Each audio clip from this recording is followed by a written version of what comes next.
Nombor 6 begitu ya. Nombor 6 ke nombor 7? 6 ya. Kita mula pada nombor 6 ya. Benda-benda lain yang najis. Okey, baik. Bismillahirrahmanirrahim. Qala asy-syaikh al-muallif rahimahullahu ta'ala wa nafa'ana bihi wa bi'ulumihi fid darain amin ya rabbal alamin. Kata muallif, benda-benda lain yang najis, yang disebut sebagai najis, najis yang lain ada banyak, sebagaimana berikut. Maka contohnya iaitu darah. Darah adalah najis.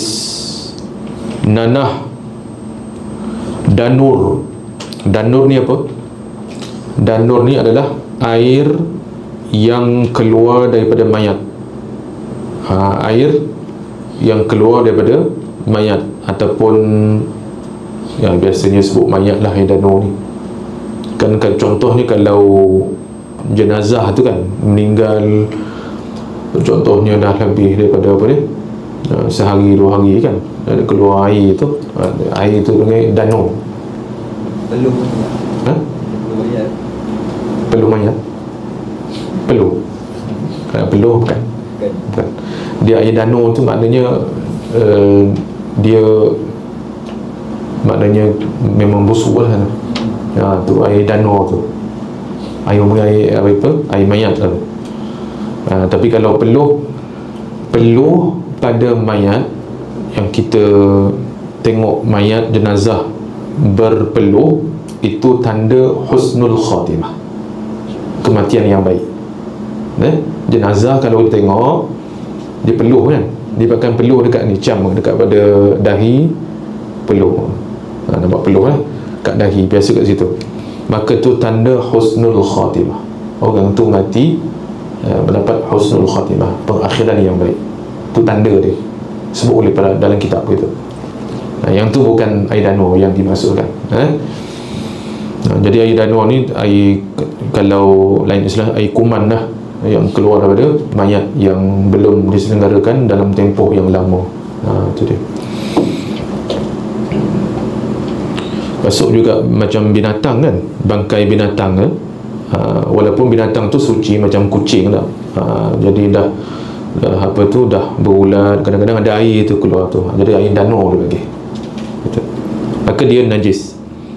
Kemudian susu binatang yang tidak boleh dimakan. Susu binatang yang binatang tu haram kita makan dia, walaupun dia suci. Tu. Jadi seperti apa dia? Kucing, susu kucing. Lagi susu apa? Binatang-binatang yang tak boleh kita makan walaupun suci dia. Kan macam kucing suci kan, bukan najis tu. Jadi bila dia susu dia tu maka najis. Jadi kiaskan, binatang tu suci tapi kita tak boleh makan, haram makan. Harimau, kiaskan susu dia tu najis. Kemudian arak najis. Tiap-tiap benda yang cair memabukkan. Tu. Tiap-tiap benda yang cair, bulatkan yang cair tu, ataupun gariskan. Tiap-tiap benda yang cair, maksudnya benda yang cair yang mana memabukkan jika diminum, tidak yang beku atau keras. Jadi kalau benda tu benda beku atau benda yang keras, tapi kalau contohnya kita makan mabuk, dia bukan najis. Okey, contoh benda cair yang memabukkan apa selain daripada arak. Arak dah tentulah cair dah. Cair. Ini cair juga tapi bukan arak. Tapi kalau diminum dia mabuk. Seperti contoh Tapai apa tu? air tapai. Orang panggil air apa tu? Air tuak air tuak dia ada istilah apa sebut kan? Air tuak lah kot. Jadi air ni air tapai yang diperam kan. Jadi sekiranya minum mabuk, dia tak mesti saya sikit je. Tapi kalau minum banyak mabuk tak? Sama macam arak minum sikit setitik mabuk tak? Tak mabuk lagi. Kena secawan dua baru mabuk. Sama tu. Tapi dia bukan arak, dia cecair yang hasil daripada satu benda proses, macam air tapai tu kan. Kalau jika diminum pada kadar yang banyak, tapi dia peram lah tu air tu, bukan air tapai yang kita makan selalu tu, bukan tu. Itu boleh je kan dalam apa kita makan tapai kenduri kan, kita makan kan ada air di dalam tu, takung ni kita pun minum. Tu bukan tu. Yang ni air tapai yang diperam jadi istilah air tuak tu. Itu yang najisnya. Lepas tu apa lagi contohnya? Air ketum. Air ketum. Macam mana air ketum? Air ketum saja. Daun ketum kita ambil, rebus, minum. Tak mabuk kan? Dia yang mabuk ni campuran. Saya dekat Serudang tu ada, saya kenal satu orang dulu bagus orangnya, semenjak dia tinggalkan majlis ilmu ni jadi lara, jadi toki ketum pula dah. Pasal apa? Dulu asal-asal dia mengaji dengan saya. Dia pencen askar tak? Pencen askar, jadi masa tu datang mengaji, jadi kita didik dia kan. Bila asal-asal dia orang nakal juga kan, jadi tak sembahyang. So bila dia duduk dalam jemaah tu, dia barulah mengaji, sembahyang apa semua kan. Lepas tu bila dia dah tinggal tu, lara balik. Rupa tahu-tahu pembekal ketum Serudang tu. Allah, dah malu kita dengar kita. Usahawan. Dia pembekal. Lepas tu dia bukan ketum yang original, yang campur.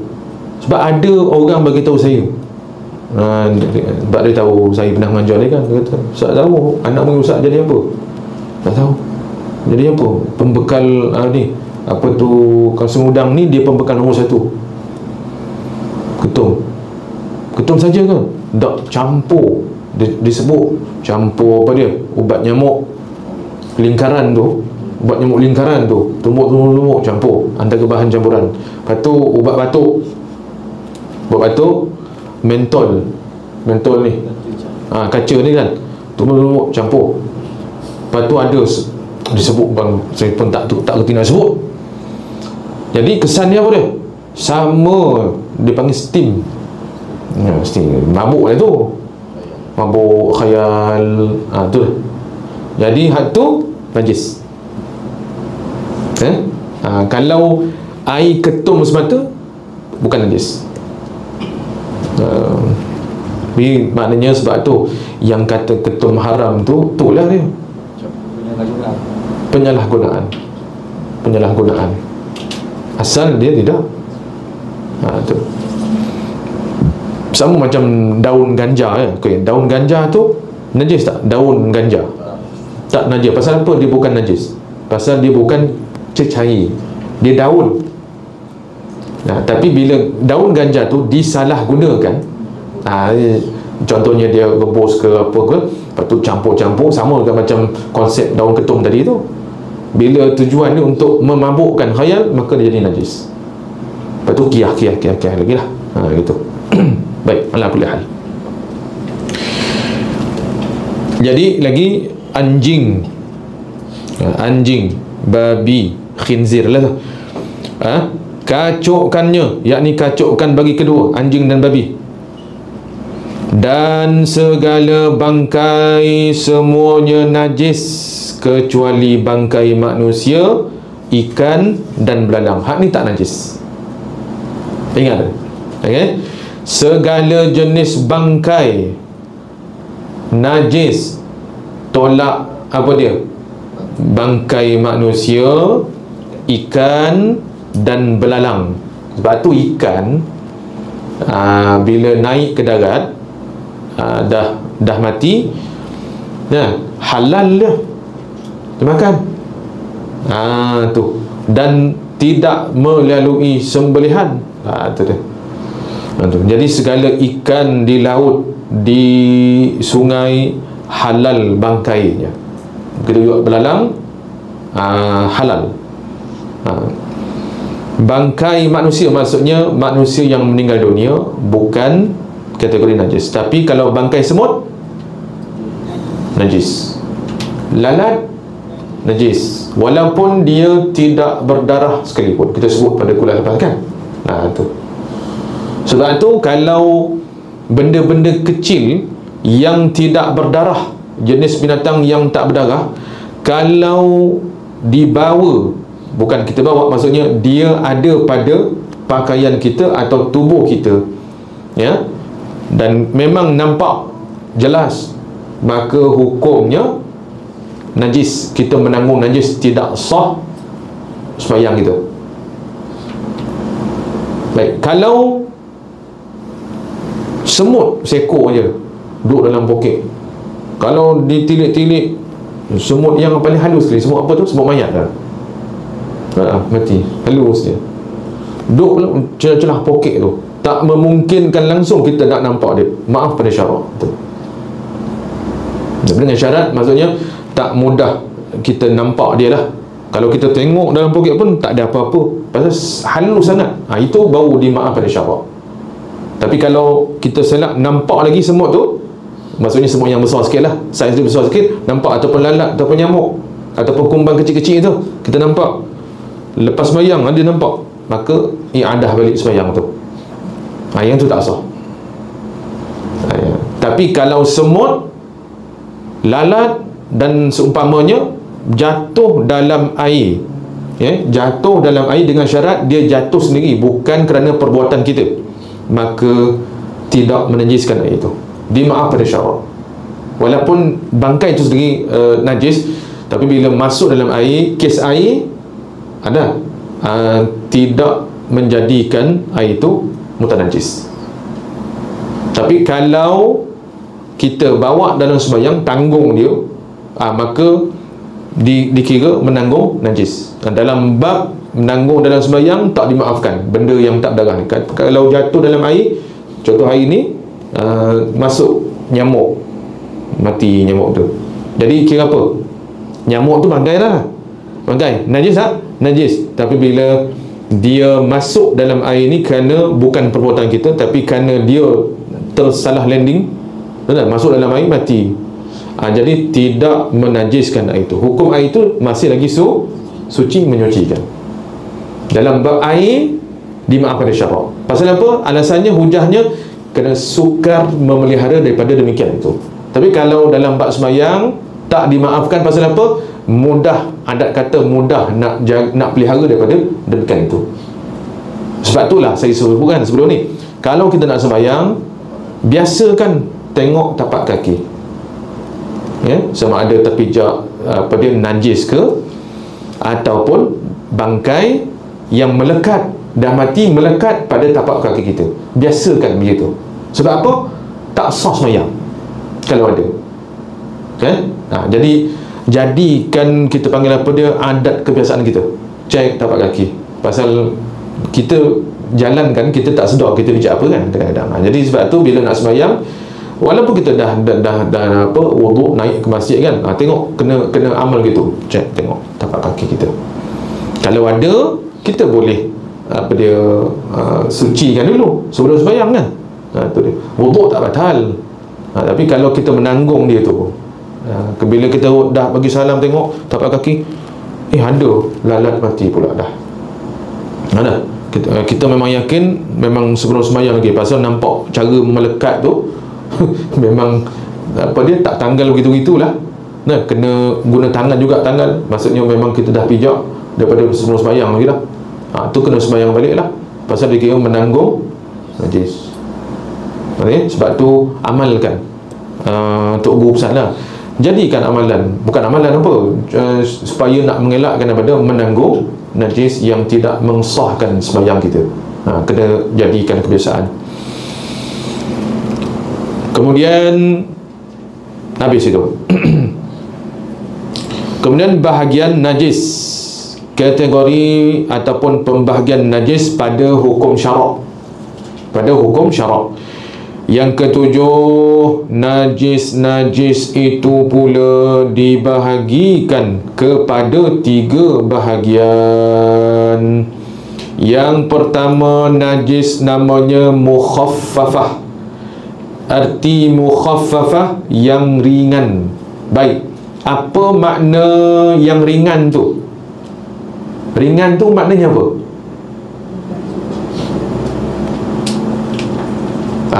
Bila sebut najis mukhaffafah tu, dia panggil mukhaffafah tu dalam bahasa, kalau kita terjemahkan ke bahasa kita, yang ringan.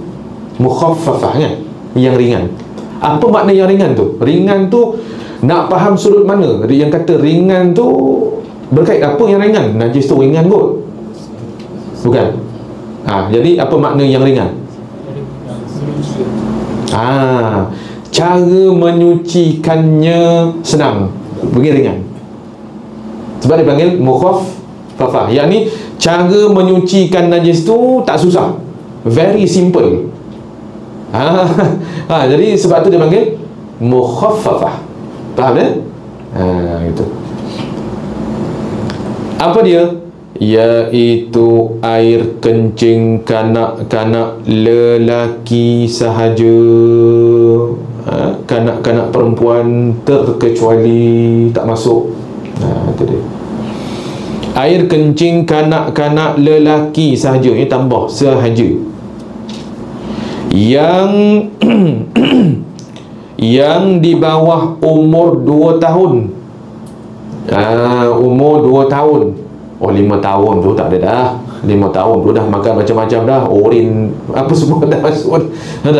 2 tahun ke bawah. Lepas tu syarat pula, dan yang belum makan makanan, belum makan apa-apa secara mengenyangkan, melainkan dia hanya kenyang dengan susu ibu dia. Jadi bayi lelaki yang berumur 2 tahun ke bawah, yang hanya menyusui susu mak dia sahaja, tidak makanan lain, ciri-ciri dia, maka kencing kanak-kanak tersebut itu dipanggil mukhaffafah. Tu je mukhaffafah, lain tak ada. Tu saja. Tapi mesti memenuhi syarat dia lah, 2 tahun ke bawah dan tidak makan apa-apa melainkan susu ibu saja. Maka air kencing dia tu dipanggil najis mukhaffafah, yang ringan. Yang ringan bermakna, maksudnya apa dia? Cara nak basuh dia, cara nak sucikan, kalau kena pada kain ke, kena pada benda ke, cara menyucikan ni tak susah, simple lagi, percik-percik dah habis. Itu masuk ringan. Itu dia. Okey. Kalau setahun 2 bulan contohnya, dah makan roti canai, cicah asam bedah pula dah. Tak jadi satu. Itu kencing dia tu dah apa dia? Kencing pun dah bau asam bedah sikit. Gitu. Jadi syarat dia 2 tahun ke bawah dan belum makan apa-apa melainkan dia hanya kenyang dengan susu mak dia saja. Itu dia. Maka kencing dia tu dipanggil najis juga, tapi mukhaffafah, ringan saja. Baik. Cara menyucikannya najis mukhaffafah ni boleh dipercikkan. Dipercikkan air sahaja rata-rata pada tempat terkena air kencing itu, setelah diperah atau dibuang airnya iaitu memadai dengan tidak payah dijirus atau dicucurkan air itu atasnya. Itu dia. Jadi percik je. Percik kan? Kain, tuala kena kencing, percik saja. Dah cukup. Tak perlu kita ambil air segayung cucurkan. Tak. Tapi yang tu boleh jugalah. Cuma sebab tu dia panggil ringan. Mana cara menyucikannya simple je. Percik dah selesai. Lagi boleh faham tak? Sebab tu dia panggil mukhaffafah. Jadi mukhaffafah tu maksudnya cara suci dia senang je, tak susah. Baik, kemudian kita tengok nota di bawah 3. Nota bawah, nota kaki 3. Dalil yang kata memada dengan percik saja, tak perlu kita cucurkan, kita jirus, tak perlu. Memada dengan cukup dengan mempercikkan sahaja. Sandaran hadis Imam Bukhari dan Muslim diriwayatkan daripada Ummu Qaisin radhiyallahu anha. Hadisnya annaha ja'at biibnillaha safirin lam ya'kul at-ta'ama faj'alasuhu Rasulullah sallallahu alaihi wasallam fi hijrihi fabala alaihi. Itu faba, ada huruf ba situ, fabala alaihi fada'a bima'in fanadajahu wa lam yughsilhu, atau kama qala. Arti hadis Nabi bahawa Ummu Qais datang menghadap Rasulullah sallallahu alaihi wasallam bersama dengan anak lelakinya yang masih kecil. Anak lelaki dah yang masih kecil, yang belum makan makanan, maksudnya hanya kenyang dengan susu ibu dia. Datang baginda, yakni Nabi sallallahu alaihi wasallam, pangku budak itu, anak tu di atas riba Nabi SAW. Tiba-tiba budak itu kencing. Dia kencing atas Nabi SAW, atas riba Nabi. Jadi pakaian Nabi itu kena air kencing anak tersebut. Nabi pun dalam lafaz hadis sebut fada'a bima'in, Nabi pun minta air, direnjis pada tempat yang kena kencing itu dengan tiada walam yaghsilhu, dengan tiada dibasuhnya lagi. Yakni maksud dibasuh tu dicucurkan atau dijiruskan. Jadi inilah dalil sandaran yang menunjukkan bahawa cara menyucikan najis umpama mukhaffafah ini cukup dengan mempercikkan. Macam mana cara mempercik? Ada kaedah lain tak selain tangan? Spray. Ya, spray. Juga percik tu. Tadi. Bahkan kalau spray tu lagi kuat, dia termasuk menjirus juga tu. Dia mempercik dan termasuk menjirus juga tu. Pasal dia pergi gitu.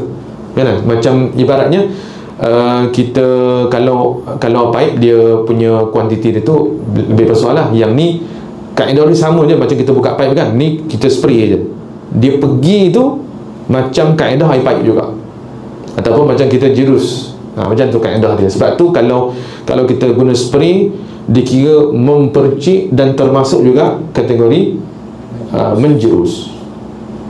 Gitu. Lepas tu kita kalau wuduk sah je kita guna spray tu kan. Kalau satu ketika nanti keperluan kita kan. Contohnya kita ada air spray, botol spray, air mutlak, kita nak guna untuk angkat wuduk, boleh. Simple je. Kan? Macam mana? Kalau contoh nak basuh muka kan, spray dulu banyak-banyak kan. Tunggu air tu mengalir dulu. Jangan spray terus sapu tu. Itu tidak memada. Dia kaedah ada spray banyak-banyak dulu kan, bila kita spray kan dia mengalir kan. Masa mengalir tu baru kita ratakan. Tu cara dia. Tangan pun sama juga. Spray tengok mengalir, dah. Tapi tangan jangan angkat lah, sebab kalau angkat jadi tak amal. Masa ni kan, kalau angkat macam ni, angkat ni boleh tak kalau macam ni? Contoh kita ni, ini kan terpisah ni dan sini, sah lagi.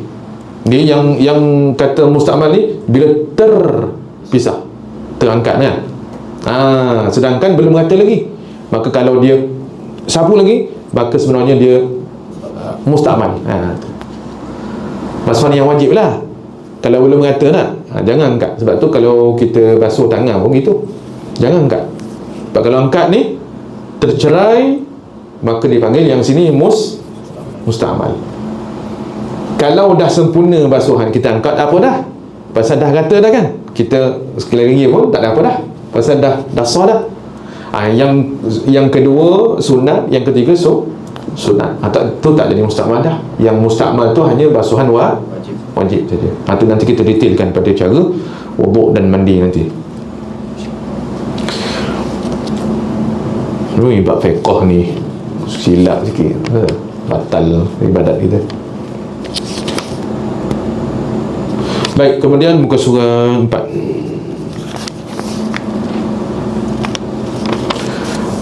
Yang kedua, B, pembahagian najis pada hukum syarak, najis mughallazah, yakni mughallazah yang berat. Apa makna berat? Kalau mukhaffafah, ringan, arti ringan situ ialah cara menyucikannya simple, very simple. Maka kalau berat ni maksudnya cara menyucikan najis ini agak sulit sikit, rumit sikit. Pasal apa? 7 kali basuh wajib, 7 kali basuh. Salah satunya kena air tanah. Tu kata berat tu. Bukan najis mughallazah yang berat ni maknanya najis tu berat. Contohnya tahi gajah. Tahi gajah kan berat? Bukan berat. Itu berat maksudnya ialah cara menyucikannya tak sama macam mukhaffafah. Dia berat sikit, dia banyak kerja sikit, rumit sikit lah. Contohlah apa dia, lantai rumah kita tak? Contoh lantai rumah kita tu ada apa dia, anjing kencing. Macam mana nak buat? Jadi air kencing anjing tu kan mughallazah kan? Mughallazah. Jadi cara menyucikannya 7 kali basuhan, dan salah satunya air yang dicampur dengan tanah kan? Rumit tu rumit sikit lah berbanding dengan mukhaffafah ni, percik-percik je dah settle. Yang ni kena cari tanah dulu, kena godak dalam air dulu, lepas tu 7 kali basuhan. Tu wajib. Kalau kurang daripada 7, walaupun dah bersih, tak sah lagi. Dia syaratnya mesti tu 7 kali. Rumit tak tu? Rumit sikit lah, maksudnya banyak kerja sikit. Kena keluar cari tanah dulu, masuk dalam badi, lepas tu godak dengan air. Tu maknanya mughallazah. Bukan mughallazah tu yang berat, dia punya berapa gram ni berapa kilo ni berat ni. Lepas tu dia contohkan lah apa dia, yang berat ni senang je, macam tari gajah. Tu mughallazah pasal dia berat. Bukan itu maksud dia. Berat tu maksudnya menunjukkan cara menyucikannya rumit sikit, banyak kerja sikit. Itulah tu faham situ. Iaitu mughallazah ni kategori dia apa dia? Seperti anjing, babi dan anak kacukannya, yakni contohnya kambing kacuk dengan babi, lahir walaupun rupa kambing sebiji, bunyi pun kambing, tetap mughallazah. Tetap mughallazah. Tu masuk kacuk kan.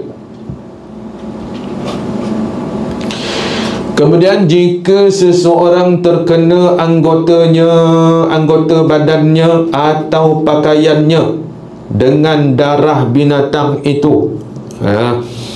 Yakni binatang apa dia? Anjing atau babi, atau kacukannya, atau tahinya, atau kencingnya, atau air liurnya, atau badannya yang basah.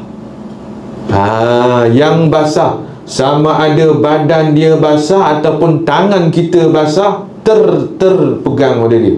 Betul tak? Maka cara menyucinya hendaklah dibasuh 7 kali setelah dihilangkan ainnya. Apa maksud ainnya? Zat najis tu. Kalau tahinya masih kita nampak tahinya tu, setumpuk tu kan, ada lagi, tu dia panggil ain. Okay? Tu panggil ain najis. Maksudnya benda boleh kita nampak, benda tu ada lagi, dia panggil ain najis. Baik, jadi contoh, kita nak bersihkan apa dia, tahi anjing contohnya. Tahi anjing, confirm betul tahi anjing, pasal kita tengok dia pegang situ, kena atas lantai contohlah. Baik, kita nak apa dia, nak menyucikan lantai itu. Jadi kaedahnya macam mana? Mula-mula hilangkan ain najis dulu. Ni pegang petua ni. Tak kira lah najis tu najis mughallazah ke atau najis apa dia, mutawassitah ke. Ingat ni petua ni. Pertama, hilangkan ain tu dulu. Baik, cara menghilangkannya macam mana? Kesat dengan tisu lah, semua tisu lah kan. Itu cara dia. Jangan jirus terus. Jirus itu merebak lah, merebak. Ramai dia salah. Itu dulu saya tegur tangga tu kan, tangga nak naik kita kan. Dah faham dah. Okey. Dulu kan banyak tahi burung, okay, kan, tahi burung tu. Saya tanya Ustaz Rabbani, Ustaz Rabbani lah, Datuk Bilal, lama tak nampak dia. Ada lagi. Saya tanya dia, macam mana ni cara nyuci ni? Saya tanya dia. Dia kata, yang saya tengok lah Ustaz, dia jirus saja, lepas tu dia mop ni. Jadi najis tu dia hilang tak ada tu, dia kesat tak, dia jirus saja. Saya tak wish merebak gitu. Lepas tu dah jirus tu dia mop je. Ada najis yang contoh macam yang ain dia tapi dah kering kan, dia kering, jadi dia jirus dulu dari atas ke bawah tu, okay, kemudian dia mop aja. Tapi mop dia tu berulang kali lah, walaupun nampak bersih kan, tak ada nampak lagi dah, itu dia panggil bersih pada adat, bukan syarak. Maksudnya cara tu tak kena pada syarak. Jadi cara tu selesai tak masalah, tak menyelesaikan masalah, bahkan status tempat tu masih dihukumi sebagai mutanajis lagi. Mana kalau kaki kita basah lalu situ kan, sedangkan tempat tu belum dihukumi sebagai suci lagi, maka kaki kita basah dikira menanggung najis apa? Najis apa? Zat tak ada, ain dah tak ada dah. Najis apa? Hukmi. Najis hukmi maksudnya apa dia? Najis yang telah tiada zatnya dan hilang sifatnya, tapi belum lagi apa dia? Belum suci lagi. Pasal apa? Dia tak melalukan proses yang sebenar. Faham ya? Itu dia. Sebab tu telur kan, saya sebutkan telur kan, sama lah kaedah. Roti canai itu, roti telur tu kan, yang penebar roti, tangan dia kan berminyak-minyak tu kan, main minyak kan.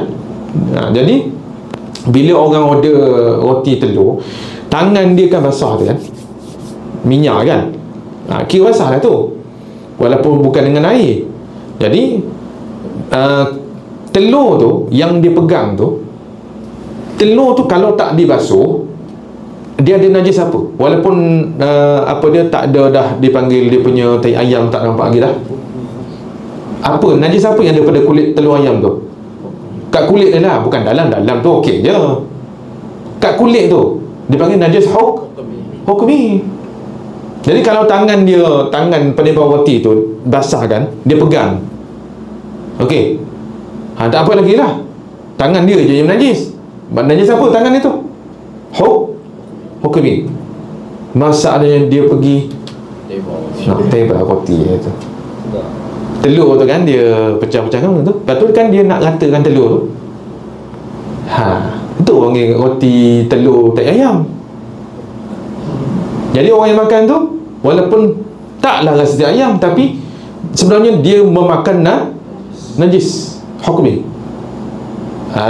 Gitu. Sebab kan telur tu kan keluar kat mana? Buntuk ayam. Ayam reti ke basuh berak? Dia ceret je dia jalan. Mana dia pergi basuh? Ya. Ayam tu dah 10 tahun hidup, dia berak tak pernah basuh. Melainkan ada tuan dia basuh. Satu kerja lah pula. Tak pernah dibuat orang lah. Ayam, jadi maknanya apa yang ada dekat pada buntuk ayam tu? Najis. Okey. Jadi dia telur melalui situ. Telur tu keluar melalui jalan buntuk ayam tu. Jadi maknanya ketika telur tu keluar, dia bawa sekali apa dia? Najis. Apa dia? Kalau ayam tu dia bertelur dengan berak sekali, tu yang ada kat kulit itu ada tai ayam tu. Tapi masa ayam tu bertelur, dia tak berak, okey, bersih lah. Tapi ada apa? Najis hukmi. Sebab tu telur tu wajib ke basuh? Tak wajib basuh. Kalau dia tengok ada ketika wajib, ada ketika tak wajib. Bila tak wajib? Contohnya kita masak kat rumah kan, nak buat telur mata, nak masak, buatlah rumah telur, tangan kita kering, kulit telur tu kering. Okey, jadi pindah tak? Tak pindah, sebab kering dengan kering tak berpindah, kecuali salah satu basah. Tangan kita basah, main air, lepas tu pegang telur tu, mana pindah dah tu, tangan kita ada najis hukmi. Jadi apa dia?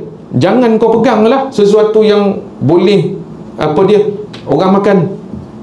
Dia pegang pun tak, tangan tak basuh, lepas tu pegang sayur pula, pegang benda lain-lain lah contohnya, yang mana orang kemudian makan. Tu fiqh, ya. Sebab tu najis hukmi kita kena faham. Najis ada ketikanya dia aini, ada ketika dia hukmi. Hukmi artinya apa dia? Najis yang ainnya sudah tak ada, sifatnya dah tak ada, yakni bau dah tak ada, rasa tak ada, warna dah tak ada, tapi stay bernajis. Dia panggil hukmi. Cara basuh dia simple, lalukan air dah cukup, cucurkan air dah. Sebab tu kalau telur tu saya basuh Ustaz, telur saya basuh. Macam mana cara kau basuh? Saya rendam dalam besin kecil, dalam besin air tu isi air paip, lepas tu telur tu 4 biji tu saya masuk ke dalam tu. Jadi apa air tu? Air najis. Selesai tak masalah? Tak selesai. Dan tu cara nak basuh telur ialah dengan cara apa dia? Mencucurkan air. Masuk dalam bakul yang ada boleh keluar air tak? Yang lubang-lubang tu masukkan, cucurkan air paip tu, ataupun ambil air gayung ke bekas ke, jirus, dah settle. Berapa kali nak basuh tu? Sekali lalu cukup, lalu pada semua telur tu dah cukup. Tak perlu kita nak gosok-gosok pun, perlu gosok-gosok dah, sebab dia hukmi. Lalukan air je syarat dia. Itu benda je hukmi. Sebab tu begini, contoh macam tangga ni tak? Okey, tai burung banyak. Jadi cara yang betul, sebab banyak kan. Jadi sebab banyak tu dia main cucur air gitu je. Malah dia fikir benda tu sekaligus lalu kan. Dia fikir suci dia tu. Tak suci. Tempat tu stay najis. Kalau orang naik kaki kering tak apa, tapi kalau dia ambil wuduk dulu kat bawah tu paip tu, naik, Bismillahirrahmanirrahim, pun jalan, maknanya kaki dia menanggung dah najis. Allahu Akbar, najis, tai burung. Jadi contohnya air najis ada, okey, air najis ada situ tak berapa banyak. Caranya apa dia? Kena buat kerja sikit lah. Apa dia? Cari tisu. Kalau dia dah kering, tembak dengan air spray lah, tembak sikit bagi dia kira supaya kita senang kesat. Itu caranya apa dia? Kita menjadikan najis itu sebagai hukmi dulu. Buat proses tu dulu. Ada 10 tempat tahi burung contohnya. Hilangkan air dengan cara itu. Kesat dulu. Kalau dia basah senanglah kita colek aja. Tapi kalau dia kering, kita tembak air sikit supaya dia basah, kita kesat dengan tisu sampai bersih lah.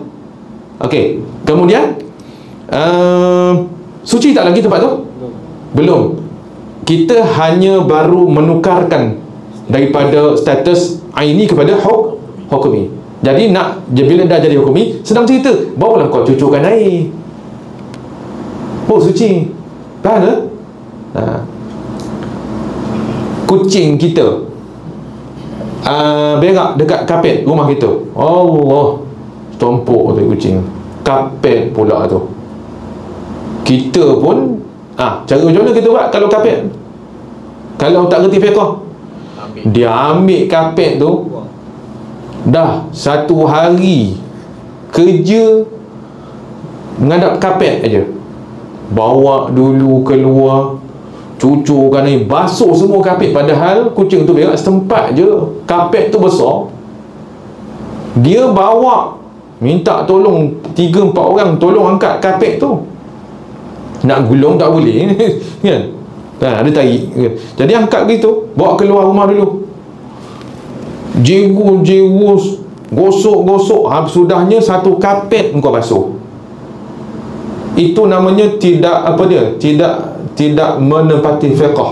Walaupun akhirnya suci, tapi kan ada cara yang lebih mudah. Apa dia? Tak payah bawa kapet tu luar. Apa kita buat? Atik kucing tu kan? Kalau tarik tu banyak, kita angkatlah dulu. Gunalah penyodok tarik kucing apa kan? Okey, kemudian mesti ada bekas tu. Kita tembak dengan air spray dulu tak? Air spray dulu ataupun air wangi ke? Tembak dulu. Ada. Lepas tu baru kita kesat sampai dah tak ada air dia, bekas pun tak ada, bau pun dah tak ada, warna tak ada, rasa pun dah tak ada. Tapi dah suci belum? Belum lagi. Nak suci dia macam mana? Spray air je. Spray banyak, tekap lagi. Dah cukup. Pasal dia jadi hukmi, kita spray dah cukup. Ataupun lalukan sikit air lah, nak bagi puas hati lah, lalu sikit. Kalau pasal tu tak apa tak? Tak apa. Tak apa. Pasal air tu mustakmal. Itu bukan air mutanajis dah tu. Faham dah? Yang jadi air mutanajis tu kalau najis tu ada lagi. Itu yang kata bau merebak tu. Jadi kalau najis, sebab tu kata proses yang pertama, kalau air najis ada, hilangkan air dulu. Pasal apa? Itu proses menukar status daripada air ni kepada hukmi. Sebab bila dah jadi hukmi, dah tak leceh dah. Sekali lalu air dia cukup, suci dah tu.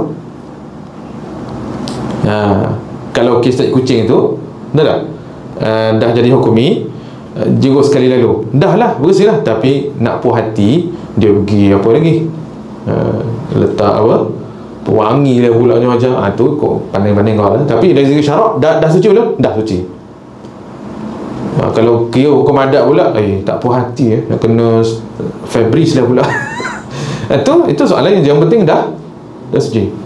Ni benda tu ada lagi, kau bagi Febris yang dulu. Ada? Tak kena je. Jadi ingat, najis mughallazah baik, najis mutawassitah tolak najis mukhaffafah. Tadi khaffaf pecik je kan? Okey, najis yang mughallazah baik atau mutawassitah baik, kalau air najisnya ada, proses pertama pegang sampai bila-bila, hilangkan air najis dulu. Okey, faham? Hilangkan air najis dulu sehingga kita jadikan dia status hukmi dulu. Sebab bila hukmi dah senang cerita, hanya kita menjeruskan, melalukan air saja dah hukumnya suci. Air yang basah-basah tu dia panggil air apa? Mustakmal. Tak apa. Air mustakmal hukumnya apa dia? suci, cuma tak boleh menyucikan. Mana kalau kita biar basah-basah gitu kan, kalau kita pijak, tak apa, tak apa, bukan air najis, bukan air najis itu. Sebab tu pentingnya kita mengubahkan status najis tu daripada air ni kepada hukmi. Sebab kalau kita lalukan air yang telah dilalukan pada tempat itu, hukmi itu, air itu dipanggil air mustamal. Jadi air mustamal balik pada takrifan apa dia? Air yang suci, tidak mencucikan. Nak buat minum pun boleh, kalau berani ya. Suci. Makna suci apa itu? Boleh digunakan selain daripada untuk ibadat. Angkat wuduk tak boleh lah, mandi wajib tak boleh lah, buat minum suci. Cuma hukum adat gelik je lah, tu je lah kan. Hukum ni suci, mustamal suci. Jadi kalau kita bijak tak apa, tak wajib kena cuci balik ke? Tak. Naik sembahyang walaupun baru lepas pijak air apa dia, mustakmal yang dilalukan atas najis hukmi, tu sembahyang dengan basah-basah tu, tak wajib cuci pun. Pasal apa? Hukum air tu suci. Cuma kalau kita nak angkat wuduk dengan dia tak boleh lah. Itu takrifan air mustakmal. Faham tu lah kaedah menyuci najis gitu. Pegang betul ni. Yang pertama, kalau ada air, kalau dia dah memang kita tengok dah hukumi, senang cerita, jiruskan saja. Tak ada apa dah. Air jirusan tu air apa? Mustakmal. Tu je. Ni tak ada air tu najis, nak apa, air najis tu selerak lagi, kita pergi jirus. Itu hanya meratakan tempat lain kan pula. Walaupun dah kering, dia basah balik, kering balik pun sama. Pasal air dia kan. Gitulah. Okey, kita balik pada kitab kita ni.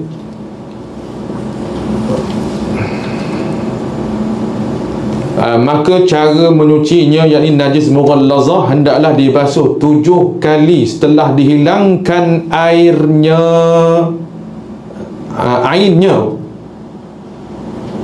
Ainnya ya.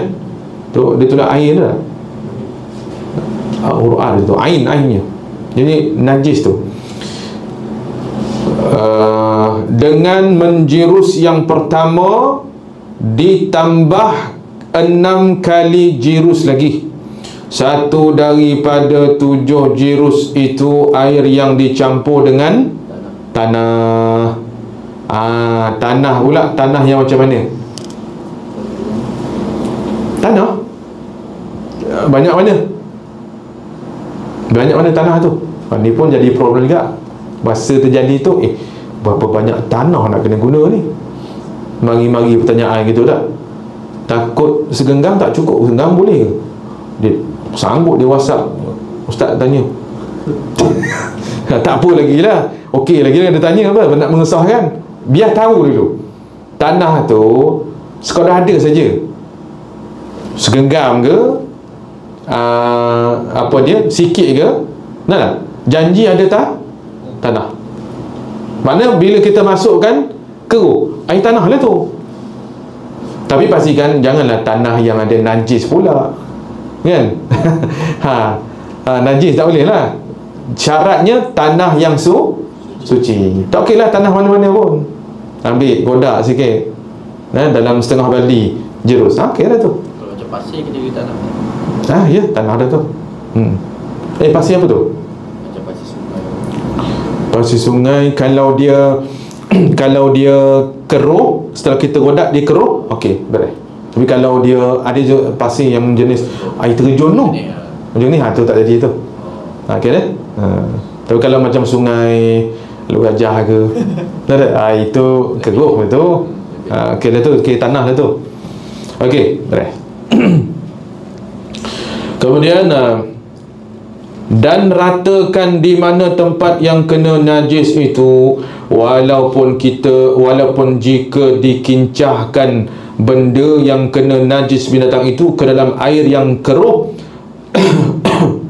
dan yang berarusan dengan 7 kali kincah, nescaya sucilah ia. Seperti contohnya apa dia, kain yang kena apa dia najis salah satu itulah. Okey, Jadi kita bawa kain tu sungai lah, sungai air mutlak tak? Mutlak. Okey, kemudian kita kicah, maksudnya ambil kain tu kita kicah-kicahkan, kata tak? Yang penting air tu mengalir lah, sungai lah mengalir contohnya. Jadi kita pun kicah 7 kali. 1, 2, 3, 4, 5, 6, 7. Selesai. Kira 7 kali. Faham tak? Gitu. Habis air tanah, sungai tu kan dia keruh air tanah tu. Kira kategori air mutlak, walaupun dia keruh kan, walaupun dia rupa macam apa dia, macam teh susu tak, air mutlak tu. Kira dan air tanah juga. Dan jadi maksudnya 7 kali situ dah kita kicah-kicah gitulah. Sah dah 7 kali. Tapi 7 kali kincah dah. Faham tak? Kalau tapi biasanya kaedah kita buat apa dia? Jirus. Kan? Ni contoh kalau dekat apa dia? Air yang banyak. Apa dia? Air tu contoh macam air kolam, nah? Tu maknanya lebih 2 kolam tak apa. Lebih 2 kolam boleh buat. Boleh buat. Lepas tu kalau air yang tu dihukum sebagai apa? Kalau tak berubah maka suci menyucikan, walaupun najis mughallazah sekali pun. Faham tak? Tapi kalau berubah tak salah, walaupun seluas lautan sekali pun nak hukum dia begitu. C, yang ketiga, pembahagian najis pada syarak yang ketiga, najis mutawassitah, iaitu najis mutawassitah ni apa dia? Najis pertengahan. Kalau mukhaffafah ringan, mughallazah berat, mutawassitah tengah-tengah. Apa maksud tengah-tengah itu? Pertengahan cara menyucikannya, tidak terlampau mudah, tidak terlampau susah sangat. Nak kata ringan macam mukhaffafah tak? Tu nak kata mudah, tidaklah. Nak kata berat macam cara apa dia mughallazah pun tidak juga. Kan? Dia tak ada syarat 7 kali kalau mutawassitah ni. Yang penting suci saja. Berapa kali tak kisah. Tak? Jadi dipanggil mutawassitah. Nisbah kepada apa dia? Nak kata senang sangat pun tidak, nak kata rumit sangat pun tidak. Maka dipanggil mutawassitah. Maknanya pertengahan.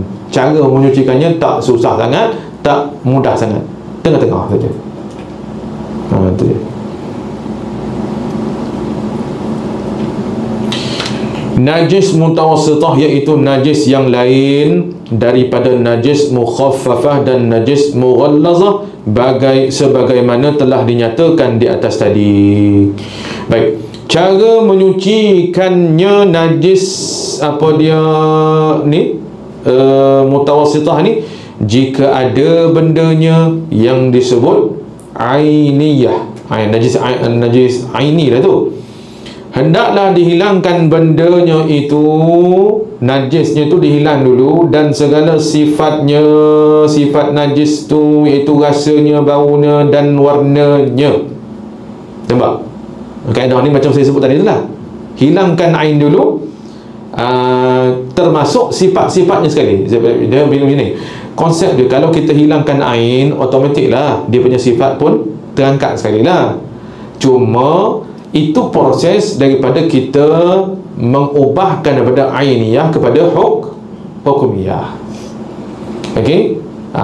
Kalau apa dia hukumiyah, dah senang dah, jiruskan saja. Sekali lalu pun memada dah, suci dah hukum dia. Okey. Tapi proses ni jangan lupa ya, jangan lupa. Hilangkan ain dulu. Cara nak hilangkan ain dulu terserah pada masing-masing. Kalau rasa tak payah tisu, kau guna tangan kau je. Tak kucing, guna tangan kita je. Boleh tak? Boleh ya.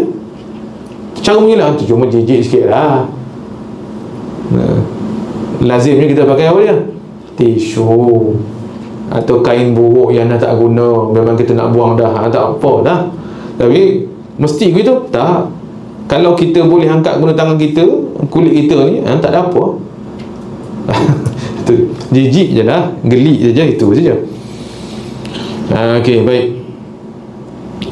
Jika telah dibasuh didapati tiada hilang rasanya seperti pahit atau kasap, nescaya tiada dimaafkan. Belum dimaafkan lagi, bahkan hendaklah dibasuh lagi hingga hilang rasa itu. Setelah itu jika tidak hilang juga, melainkan dengan dipotong. Contohnya kapet kan, dah cuci ikut syarak, memang dah habis ikhtiar dah, tapi masih lagi ada rasanya lagi ataupun baunya lagi, tak boleh nak buat apa dah, melainkan caranya potong aja. Tapi kalau misalnya kata potong tu merugikan, dah. Contohnya kapit rumah kita ini daripada Mesir punya kapit, sayang nak potong, ketika itu dimaafkanlah, dikira telah suci, walaupun ada bau sikit, ada maaf pada syarak lah. Itu dia. Tapi syaratnya kena usaha dulu. Kalau sekali tak hilang, buat 2 kali, 3-4 kali tak hilang lagi, adat kata ni tak ada lain, caranya kena potong je kapit ni. Itu dimaaf pada syarak. Adapun bau atau warna jika telah dibasuh dan digosok 3 kali tidak hilang, hukumnya dimaafkan. Bau, warna jika dah dibasuh, macam baju kita kan, contohnya tak, kena tahi kan, warna kuning, puas sental, ada juga sikit-sikit kuning tu. Macam mana? 3 kali dah kita ni, warna masih ada lagi, kuning-kuning sikit tu ada lagi, maaf pada syarak. Cuma tu lah, gelik sikit je lah, tu je lah. Tapi hukum syarak kira suci dah tu.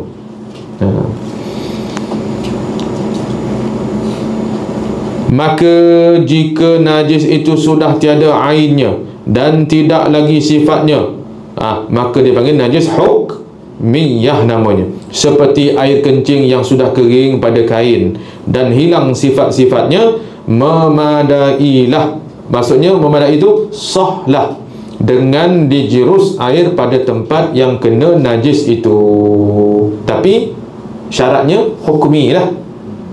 Ain dah tak ada, kemudian bau tak ada, warna tak ada, rasa pun tak ada, tapi belum lagi suci. Walaupun tak ada benda tu semua, maka nak sucikan dia memadalah, yakni sahlah dengan dilalukan air saja, dijirus, ayat dia jiruskan saja, maka dikira sahlah. Contoh kalau pakaian buat sembahyang, sahlah tu. Baik. Arak apabila sudah jadi cuka dengan sendirinya, hukumnya suci dengan syarat tidak dimasukkan benda lain ke dalamnya. Baik, arak okey, arak apabila arak tu berubah jadi cuka. Okey, kan arak kan dia boleh jadi cuka kan. Okey, arak yang asalnya memang arak betul, tapi dia berubah jadi cuka. Okey, ubah jadi cuka, hukumnya cuka tu suci.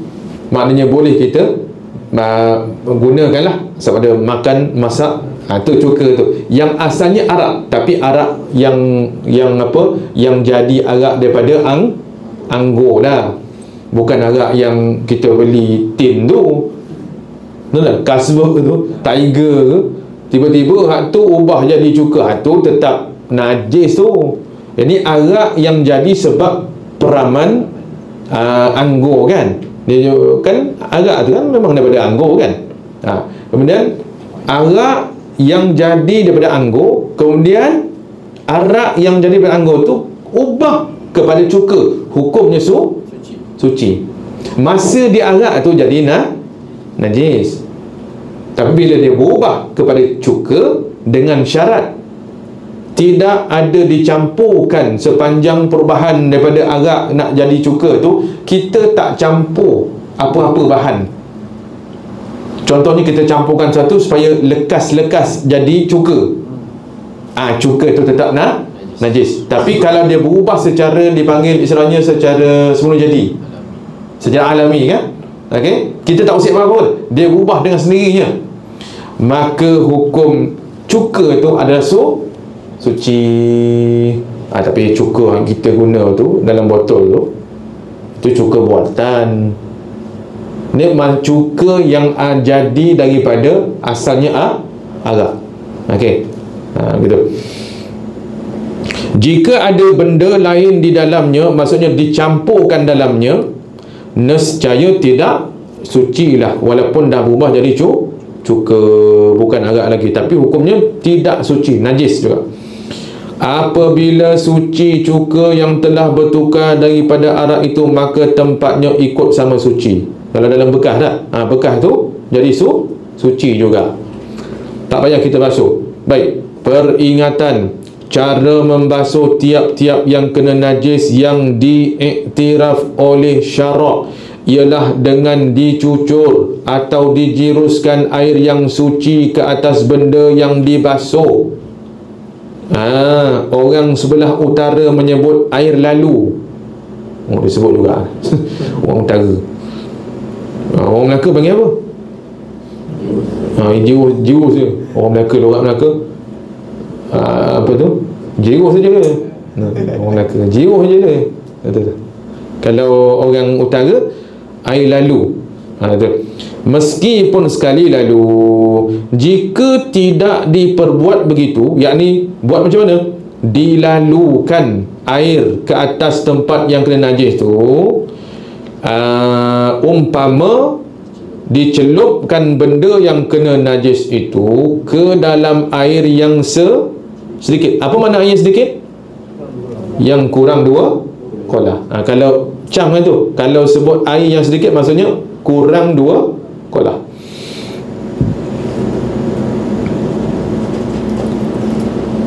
Mana tadi? Seperti dalam besen atau periuk yang telah ada air menanti di dalamnya. Apa air menanti tu? Air yang sedia di dalam tu lah, dalam bekas tu dipanggil air menanti. Istilah dia. Di dalamnya, walaupun air itu mutlak, walau beberapa kali celup sekalipun, hukumnya tidak suci juga benda yang kena najis tu. Sebab tu macam kulit telur tak? Telur tadi tu najis hukumnya tadi kan. Cara sucikan telur tu macam mana? Kena jirus, yakni melalukan air pada telur tu. Sekali lalu tak apa dah, tapi ni tak, dia pergi celup je. Awak telur ni basuh tak? Basuh tak? Basuh. Macam mana awak basuh? Saya gendam dalam tu lah, dalam periuk tu saya letak air payah. Saya gendam kan, pusing lah tu. Tu jawabnya memang tak ngaji dia tu jawabnya. Memang jahil lah tu jawabnya. Sebab nak sah pada syarak, yang diiktiraf syarak suci, caranya menjiruskan, melalukan air. Bukan cara kita datangkan ke dalam air, lebih-lebih air yang sedikit. Tidak sah itu. Baik, kemudian dia kata,